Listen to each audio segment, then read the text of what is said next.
All right. Good evening, everybody. I'm here to wrap up our green beer series here. Real briefly about myself, I am the residential trade ally representative for the Energy Optimization Collaborative. We serve rural electric cooperatives, and we offer a rebate program for residential retrofits on HVAC and new home construction. Everybody has a rebate chart. If you serve the city of South Haven, just kind of scratch that off. The rebates for South Haven are not the same as on that rebate chart. So I don't want any of the Bauman and DeGroot folks in the back to get in trouble with their city of South Haven customers by talking about a $200 ECM motor rebate when it's only $100 out there. But in this greater area, you will run into rural electric cooperatives. We've got Great Lakes Energy just surrounding this greater area, Midwest Energy and Communications down by Kalamazoo, and Homeworks Tri-County right over by Lansing. So I'm going to talk to you about the benefits of taking your existing home all electric if you might be on natural gas or propane, and what gives me the background to be able to tell you about this. Well, 62% of the members that participate in our rebate program, in our energy optimization program, do not have access to natural gas.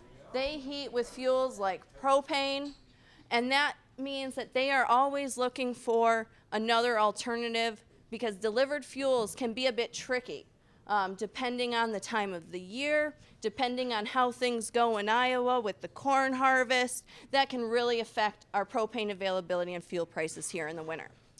So I've worked with a number of members across the state, even up in Cloverland, over in Sault Ste. Marie, who are operating their homes on heat pumps, saving energy and improving their comfort. So we're going to go through the steps to electrify your existing home today.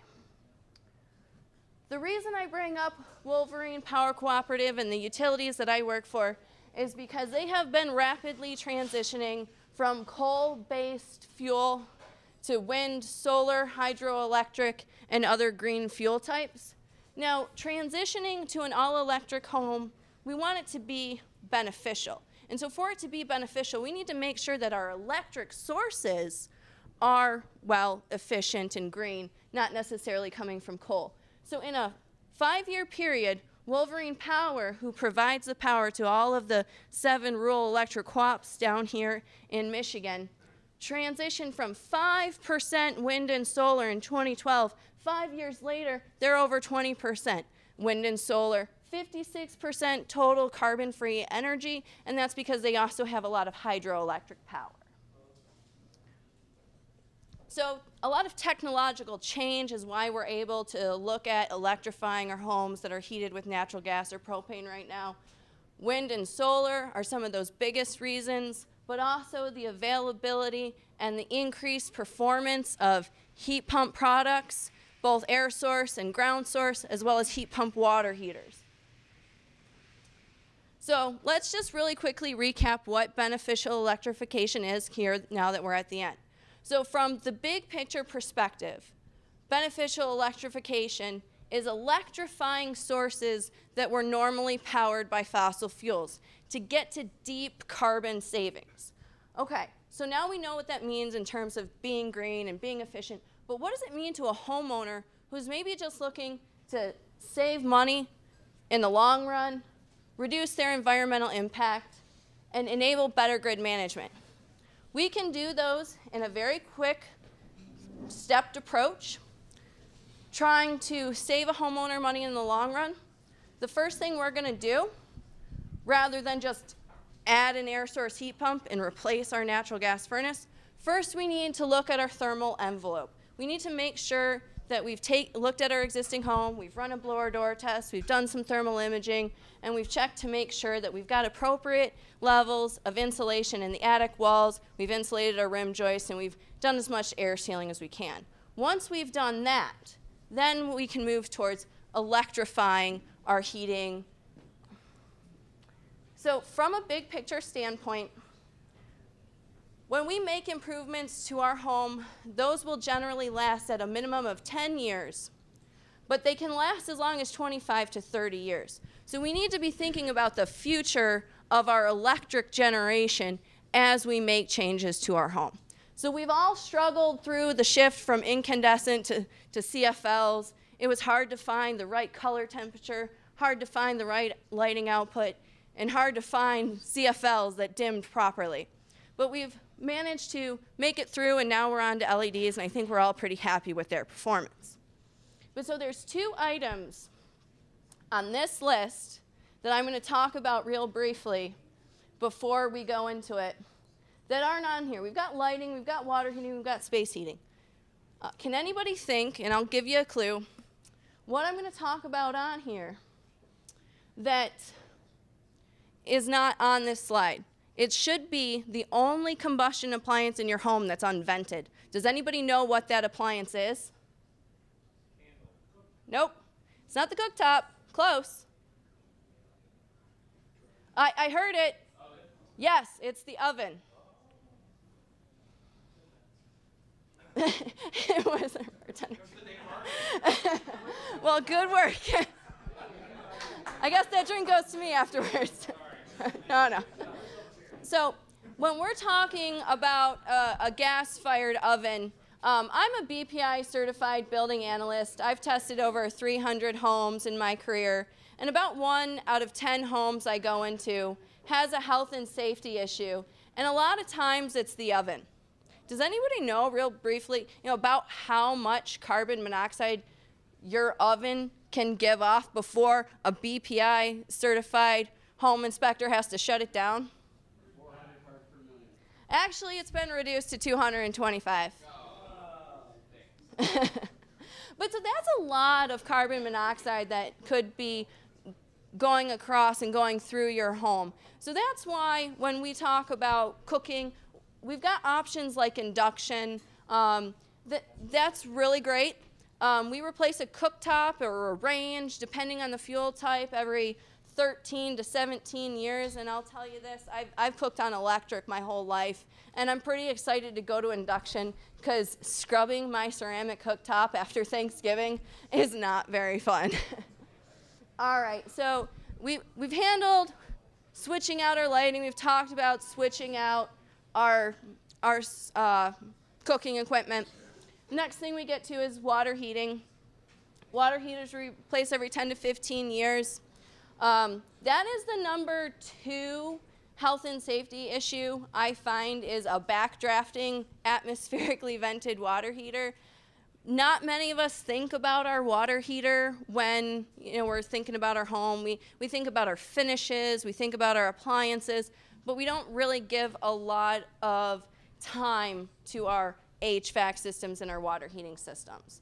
And so by going to a hybrid heat pump water heater, we help ourselves out in the health and safety department because we can eliminate a gas line that could have a potential leak, and we eliminate a source of carbon monoxide in our home.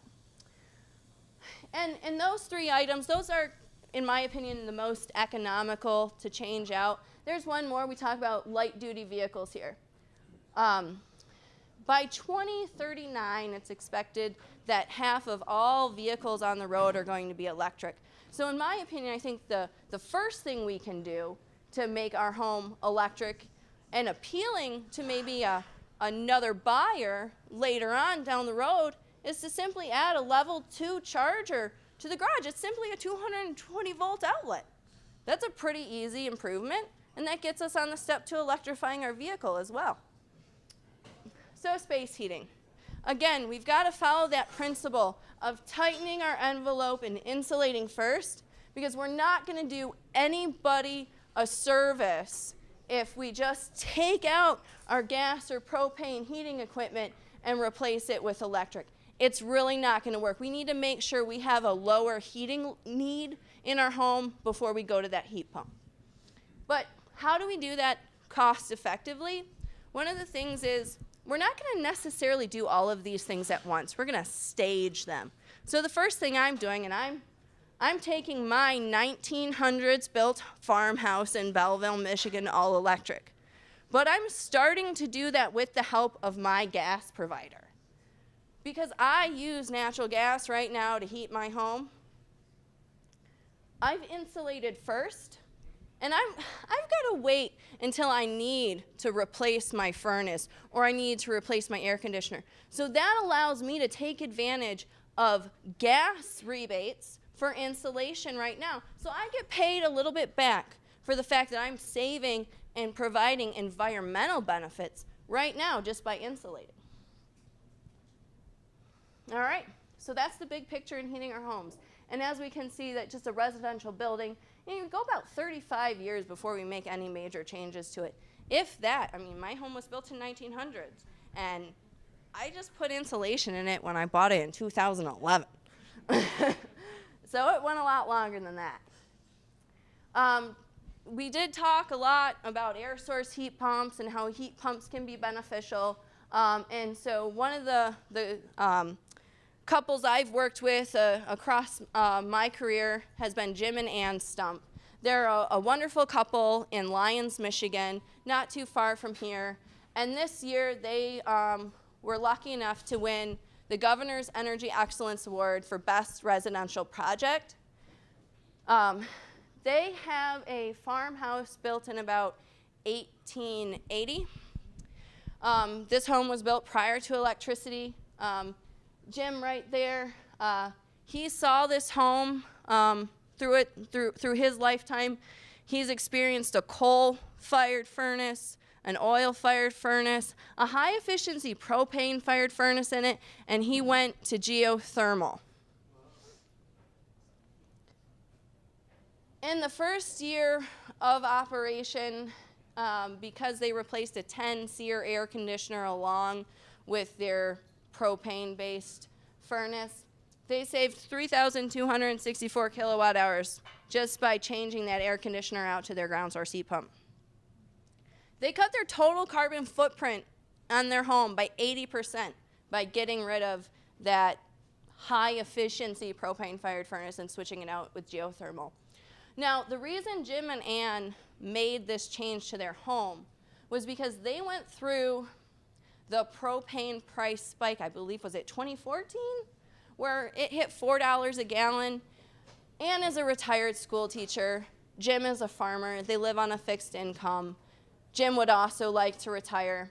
And to be able to do this, they needed to know that what they pay to heat and cool their home would be affordable and would be predictable. And unfortunately, on propane, you can't necessarily predict what your fuel price is going to be because it can vary.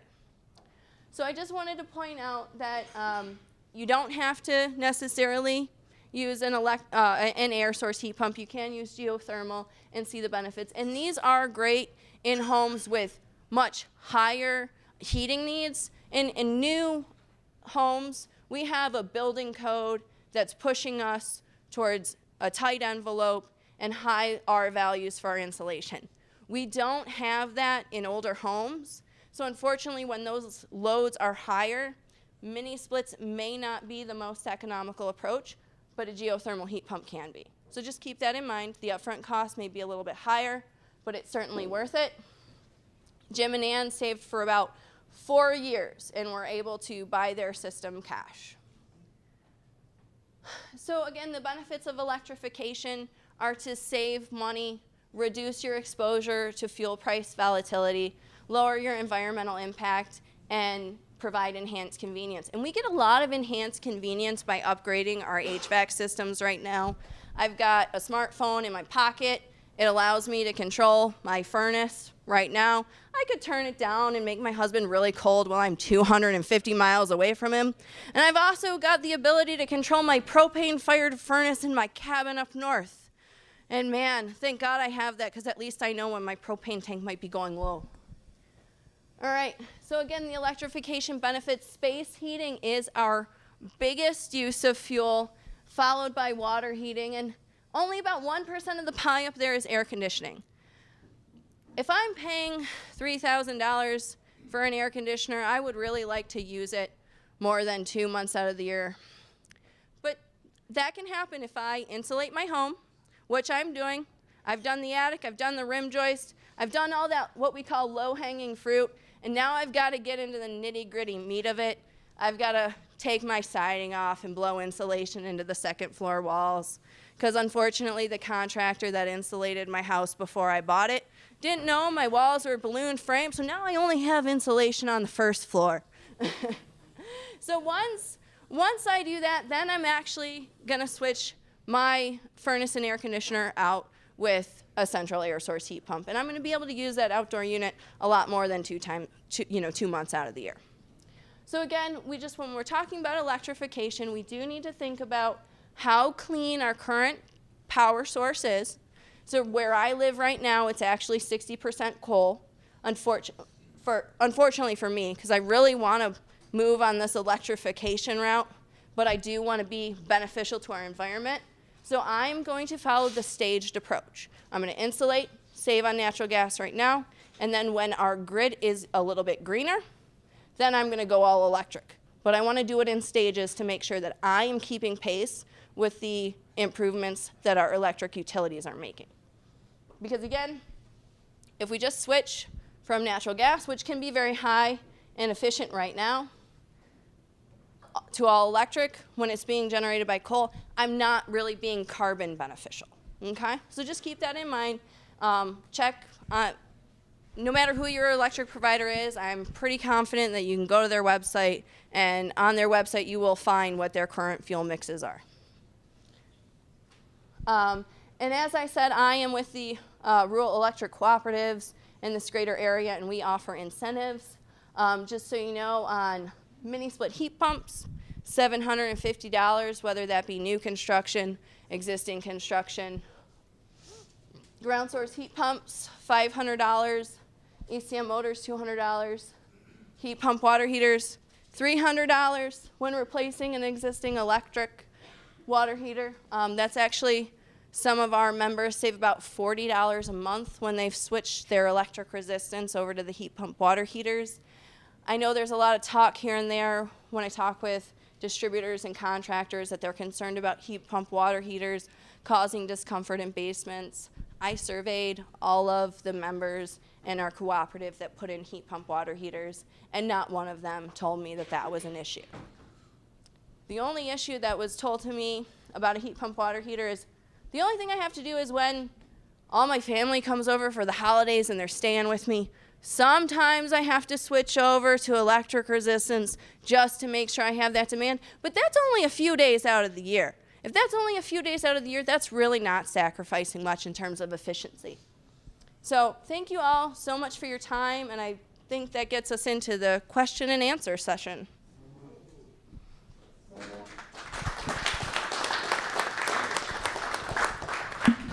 Yeah, we got some time for Q&A, so if anybody who was speaking wants to come up, and we got a mic back there so we can kind of capture your questions.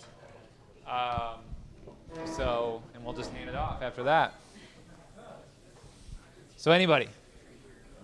Does anyone even remember what I talked about 2 hours? Yeah.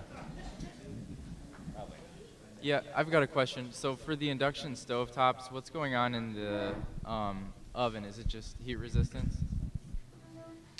If you get an induction range, just the cooktop is induction. So the oven is a standard electric, oven or convection oven. Is there a way that you can switch out a boiler system with a geothermal heating system? Yeah, absolutely. It's case by case because a lot of it just depends on how the boiler was installed, what your spacing, how old it was.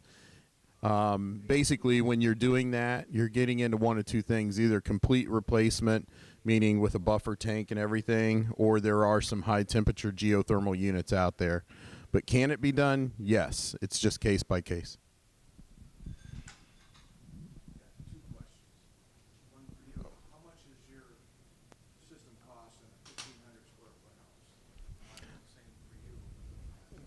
Okay, here's the question is, what does our system cost in a 1,500 square foot house? The answer is it depends. It really does. Because there's so many options with geothermal, and I'm assuming there's so many options with air source, is, what do you want it to do? And how well is it?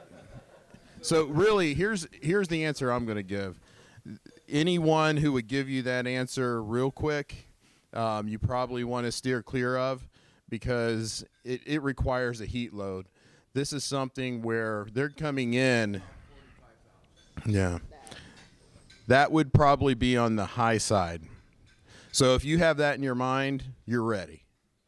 Yeah. Yeah, you might be So, pleasantly surprised. yeah. Actually. Yeah, you probably would be. I'm going to pass it over to Exact same answer. I get that multiple times. I get it a lot too, where I'll get a plan sent to me. They'll be like, "Here's a house laid out with Mitsubishi." Well, you saw all the different indoor units we have, and do you want to look at the first or the 60th scenario that I can lay out for you? It literally, really, it 100% depends. The heat load drives everything. So unfortunately, it's not an easy answer for that one. I'm just going to back these guys up and tell you that it really does depend. None of us want to throw out a ballpark figure because we want to make sure you're happy with the system that goes in your home, and that requires individualized assessments and consultations, especially with Mitsubishi systems. All of those different indoor heads or wall mount, floor mount, we really got to understand what your preferences are to make sure that you're going to be happy with the system in the long run. Shot too. So, if you have an existing home or a planned home that's coming up, the best thing to do is energy modeling, whether it's through the HERS index rating or the home energy score. And so what that's going to do is measure up the home, tell you how much energy it's going to use, and then you can swap the systems out with your assessor, with your rater, and come up with a plan, and then ideally talk about whether it even makes sense if it's going to heat, and do a heat load calc to make sure it's going to properly heat the home. So.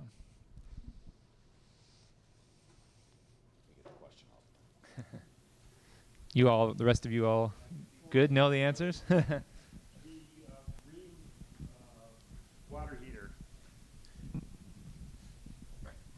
You were saying the ROI, and that was 18 months. Is that compared to what, electric? Or? Yeah, so versus Okay. standard 50-gallon electric to a 50-gallon heat pump, the cost difference and the install difference, the homeowner will see that payback. And Diana's point, that's probably pretty accurate, about $40 a month savings. Okay, great. Versus standard electric water heater. And then you start talking about, obviously, it costs more money up front. We've been doing a lot more because of the more expensive water heaters. Water heaters have gotten a lot more expensive with these energy codes, and the new heaters have come out where you talk about financing that for a homeowner. And we offer some financing programs too. And now with a heat pump water heater, they might be paying $32 a month, and they're saving $40. Right. You really, until the financing's over, then you're really saving too. I was going to say it probably fits right in with that stuff too. Okay, great. Thank you.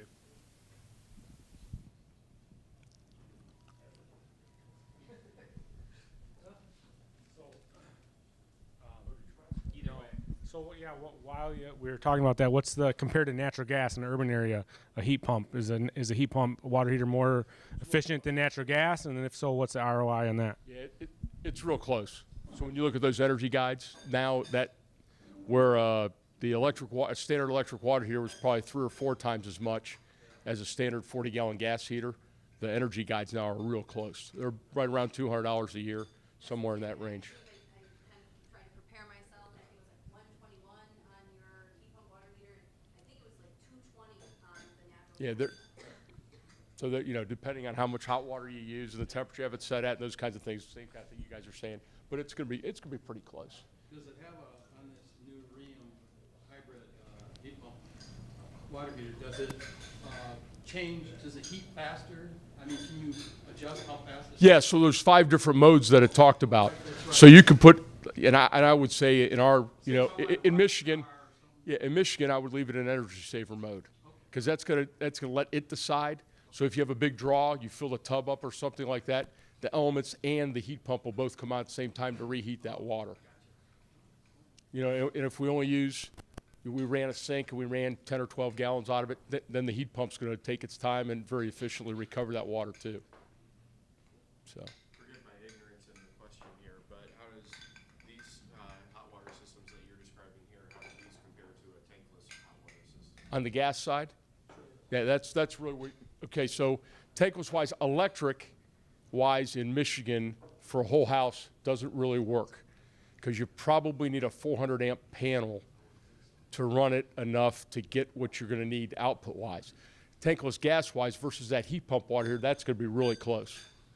A 98%, condensing gas tankless here that we make too, versus the heat pump, they're probably pretty close. Cost-wise, though, to put that heat pump water heater in versus the tankless, the hybrid is more cost-effective. Yeah, maybe 500 Purchasing to $1,000 less on a retrofit, especially, because there's more involved with the gas tankless, with the gas pipe sizing and things like that you could get into, depending on how old the house is.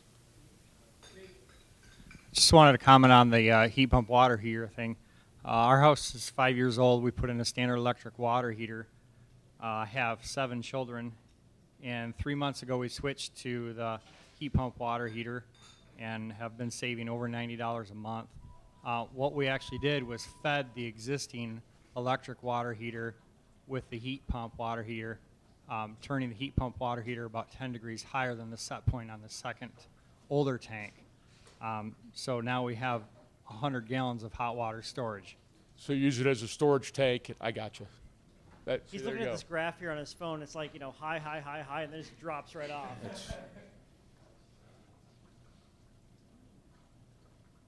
have a quick question. And I apologize because I missed the whole thing on geothermal because I was late. But is there any feasibility to geothermal for multifamily? Yeah, absolutely. I mean, you're talking the same thing as you would be talking in a individual house. You have families in those units, and so really it's not uncommon. In fact, Courtney, who was here earlier, they do a lot of projects that are either multifamily or commercial oriented, because no matter what, those loops, when it's 100 degrees, well, okay, we're in Michigan. When it's 95 degrees in the summer, 8 foot down, it doesn't know that. When it's -10 in the winter, 8 foot down, it doesn't know that. So regardless of the structure that it's in, it's definitely going to perform more efficiently. So yeah, absolutely. Good question. Answer something? All right, we're going to take the last one right here. Here we go. I think this is a question for you. Okay. I'm curious if Michigan law allows for, and this would be maybe new construction, if there's people developing plots of houses, could you set up a net zero family of houses or a multifamily with its own mini grid? That's actually probably not the best question for me. I don't deal too much with, the rulemaking or anything like that. I just follow the Michigan Energy Measures database. Is anybody from the Michigan Agency for Energy still here? All right. So I can say that I'm pretty confident something like that is happening in Ann Arbor. But what I do know is it takes time to go through that permitting and policy development. So I think it can be done, but it's going to take you some time. We're working with a company out of Novi too called Shrinergy on some microgrid community ideas. So get in touch with us and we are looking into that. So. Thank you. I was wondering if you're ever going to have, in these future things, are you going to bring anybody in that about insulation and different types? Yeah, that's a great question. So we do have to wrap up. So real quick, I will answer your question, but I want to thank all of our speakers here today. Thank all of our supporters. Thank the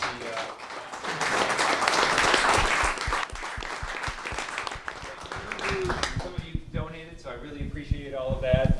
Thank the Michigan Agency for Energy and Founders. And so a survey should be hitting your inboxes in about 15 minutes. And so we want to hear from you on what you want to see in these next coming that we're going to be doing, and we're going to try to do more of these. So we do want to do a thermal envelope one, an air seal insulation one. We want to get T-Stud back out. It has some information over there, and Buzz is sitting right there too. So yeah, it's a great point. But yeah, we're going to be doing more sessions, hopefully the end of February. We're going to be back here talking about net zero energy, which is going to encompass HVAC, thermal envelopes, solar, and all of that. So we'll be back here then. We'll send you some more information on that. And thanks again, everyone, for coming out. If you want to keep chatting, keep talking, maybe some of you guys can head downstairs, and they're still open. So. And Valley Parks guys, yeah, the party continues.